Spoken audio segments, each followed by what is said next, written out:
Hi guys, we're just going to have a look at the task B, the next one over here with Australia. So what I'm suggesting that you do is obviously 2000, you could make that year 0 and 2001 year 1 and 2002 year 2 and so on. Now the information that we actually want to graph is or model is in fact the population. Now remember the population is in fact the birth rate, take away the death rate, add the natural increases as well as the net overseas immigration. So it's a mixture of all those things there. Now this question does allow you to actually have a little bit of input. So if you work your way through these questions, we're going to look at some models and then we're going to also talk about these things here. So you'll need to state your model which you think is the best one, and then you'll need to predict what the model might be for these years over here. And then you've got some other questions where you will need to try and extend yourself. So explanation in relation to the table of values. 2, so what might not be correct. So to discuss some scenarios that could affect the predicted population and why it's important to predict the long-term population of any country. Right, so that will be something that I think we've talked about already. You know, we watched that video today about food, providing food and infrastructure and all that. Right, and then talking about your model, does it fit with the population of that? Okay, so therefore I've also got in this particular document, I've got some information here that you should be having a read through, and that might help you make some decisions based on that. So let's just go to collecting our data into there. So what I've done is I've put that data into there. So if I'm going to graph that, and I won't worry about doing the titles and all that because I've done that in the last section, but I'm going to insert a graph. Okay, we'll do a scatter graph, and so that's showing me my population. Now if you're looking at that data, you'd probably say that's probably a linear data. So I could in fact go and add a trend line. If I did a linear one, I'm probably going to get a pretty good correlation. I forgot to put the correlation on there, so just delete that. So if I looked at that, I'll just delete the trend line. Alright, so click to my data, add a trend line, and then linear, and I'll display my R squared value. Now let's extend that for the 110 years that we need to do it for. Okay, so it's about 110 years we need to extend that for. So forward, and that will allow us to do that. So this is what my model's saying over here in terms of that data there. Okay, so what do you think in terms of that data? You might say, yeah, that looks like it's pretty right. It's telling me that's the slope on my line and so on. So I could predict what's going to happen to my population over a period of time. Now, if I copy that, and I'll just paste it over here, and we can change the model. Okay, so if I delete that model, we'll just put it over the top over here so you can see it. So if I delete that, and I delete my line of best fit, right, so here we go. If we did a similar sort of model, let's add a trend line. So you can add another trend line. Let's try and make this one an exponential one. Let's keep that to 110 again. Right, and we set our values. Right, and we'll close that. Alright, so if you're looking at the difference between these two lines here, you know, this one goes up to what, 445 million. This one's saying we're going up to about 70 plus million people, okay, with the same period of time. Alright, so can you see there's a big difference? So this one here, if it was a linear line, it's probably going something like about there. Okay, this one's actually growing at an exponential rate. Alright, so that's the difference that you will need to do for those two. You could talk about that linear model there, got a really good R squared value. Again, if we do our exponential model, we've got a really good R squared value. Alright, now if I paste that again, what we could also do is get rid of that, and we could try one of our polynomial models as well. Okay, there's no reason why we can't do that. So in terms of, if I add another trend line, we'll forward that to 110 years again. We're going to go for polynomial. Let's go for polynomial degree 3, alright, and see what happens there. Okay, so this again is a perfect correlation. If you're looking at your correlation, you're going, oh wow, awesome.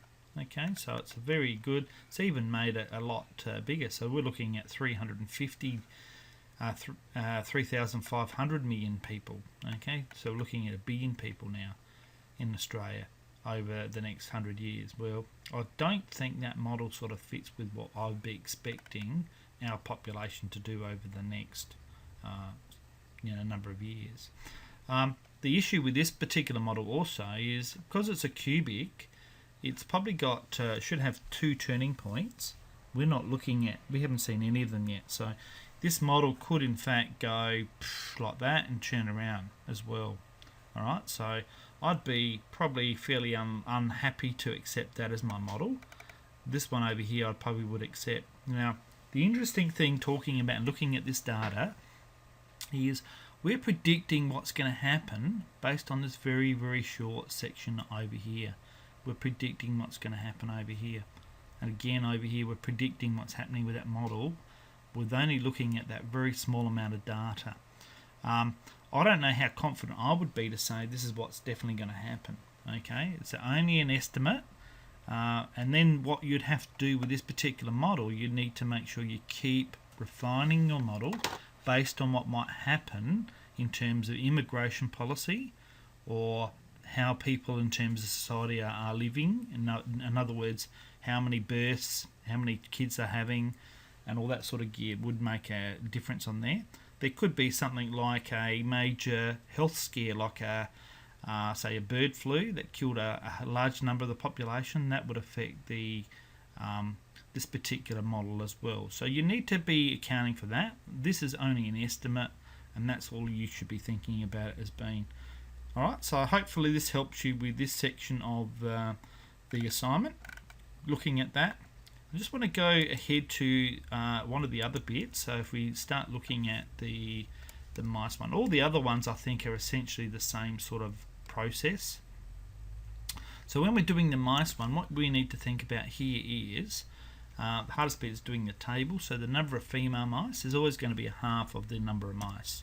So if that's there, so the next column, what we're going to do over here is if we did 5 times 20 offspring, that would mean that we would have 5 times 20 is in fact 100, isn't it? Plus our original 10 mice, so therefore we'll have 110 mice. And then half of those are going to be female, so you can go 55. Okay, then you can go 55 times by 20. So 55 times 20, that should give me 1100. Alright, so going back to my table over here, so that's going to be 1100 plus that, so that's going to give me 1210. So half of those are going to be female, so that's going to be 605. And then you can keep going with that table. So I hope that helps you in terms of what you're doing there with this particular question. Alright, so now when it comes to the cooling rate of coffee, I've sort of talked through this example today in class, but let's just go through that again. I'm not going to do how to do the graph, but I'm going to talk about what you might want to do with that data. Alright, so this is my particular data that we looked at today. Alright, so let's just talk about this in relation to the assignment. There's an example of how you might also model your rainforest as well. So keep in mind when we're doing this over a long period of time, we're relying on that short bit of data there. Okay, so it's, you can be really a little bit careful with that. Now the other thing with the rainforest that you need to be aware of, if you chose a linear model, alright, that's always going to have a downward slope, and eventually what it's saying is that somewhere it's going to cross this axis, and therefore it's going to be have a negative area of rainforest, which is a ridiculous statement. So that's why the exponential model is also another good one, because that will always be greater than 0. Alright, it gets close but never is in fact that. Now this is the data that we collected, or you've collected, and your data will look a little bit different from mine. Okay, so the first graph that we've got over here is in fact this column here for this time period. Okay, so that's that data. You get a graph there. For my particular data, it worked out to be something like that. Alright, so I think you should have the skills to do that. If you go back to the first video, essentially that's what we're doing. Alright, now the second lot of thinking about this is to look at what would happen before technology. Alright, so what would happen before technology in terms of what we used to have to do? Because we could see this isn't a straight line graph, what we had to do before we had technology is we had to try and get a straight line graph in the form of y equals mx plus c. So what I would do here is take the log of this particular value. So I might just delete that so you see what I'm doing from scratch. Alright, so if I go into here, I type in equals and then I type in log and 10 because we're using log base power 10 and then bracket. Okay, and then we just click the cell that we want to find the log of. That's my data there. If I now fill that across, see how it goes to being a black thing. We've done this before. Fill that across, then I've got my data there. Now I want to plot that data there. That's my my y values, and these are my x values. Sorry, I needed to press Control, didn't I? So I press Control, then I can highlight my time, and then I can insert a scatter graph. Okay, so you can see what's happened there. I've got my time on the bottom, I've got my log on the other side there. Delete that. If I now insert a trend line, add a trend line, and because I want to make this linear, remember I'm trying to actually do my equation stuff there. So if I go and then close, I'll get a line of best fit for that. And you can see it's not a bad correlation, and that's the value that I'm looking at doing there. Alright, so my equation is in the form of negative 0.0078 x plus 1.9063. So if I relate that to the equation that we've got here, and I'll go back to my Word document where I showed you before what was going on. Alright, so this is my temperature, and that's my equation that I've got. What I can say is, if I'm using my equation y equals mx plus c, is my y value is in fact log of t. Okay, that's that value there, log of t. Alright, my x value is in fact t, and that's going to be negative 0.0078t plus the y-intercept, which is 1.9063. So we did this last term of this sort of gear. Now, if I want to solve for t, find an equation, to get rid of the log, what I do is I put both of these to the power of 10. So that's what I'll get there. I'll get t, and I'll just blow this up so you can see it properly. Okay, so I've got this equation here, which is t is equal to negative to the power. Now, my indices law says that if I've got two things that are added, then that means that I've got the same base number and they're times together. Alright? Now, if I do 10 to the power of 1.9063, that works out to be 80.59. Okay?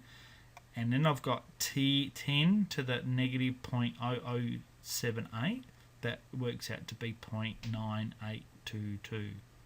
Alright, so if I now compare that with what we had in our equation up here, you can see that the 80.601 is pretty close to the 80.59. And then if you did e to the negative 0.018, which we can do, e to the negative, so e to the negative 0.018, right, you get pretty close to 0.9822, don't you? And that's what we got with our other model. Alright, so I want you to see that those two equations are pretty well the same equations. Alright, and then I'd like you to make a statement, something like, because we've got technology that will do the process of what we're doing here, we don't actually have to do this process anymore. Alright, so that will make your life a little bit easy in terms of what you've got to do for this equation.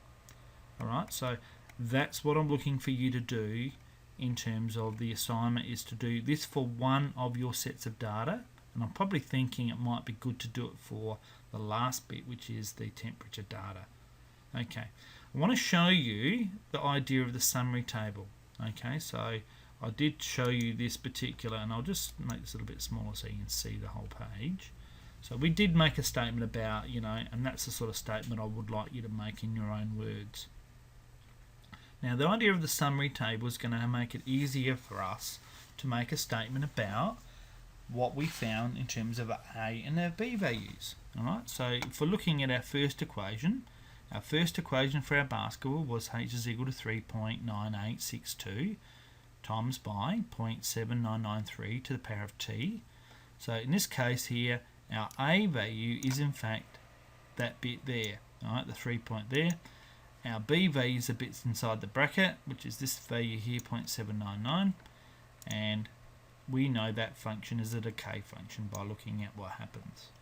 So by looking at our B values afterwards, and by looking at our A values in our graphs, I would like you to make a statement about what you have discovered about this assignment. So I think this is a really good way of summarizing all of your results, and then you can actually make a statement about what you're seeing here. So the sort of statement I've been wanting to see is about which types of functions are decay functions and what sort of B values do they have, and what sort of A value, what does the A value do? Alright, so for the growth functions, what would our B value look like for a growth function? And we talked about that in class today, so hopefully that would help you in terms of what you've got to do there. Now, the conclusion part is really important in terms of looking at what you found. Okay, and I've given you here an example of how you might write that. Again, it's got to be your own words, so be really careful about, plagiarizing my work. So it needs to be a statement about what the B value does. It needs to also be a statement about what the A value tells you as well. I might leave this video here and I'll just do another bit of a talk about the final thing and how you might write this up in the next segment. Alright, so we'll leave that for now. Talk to you soon.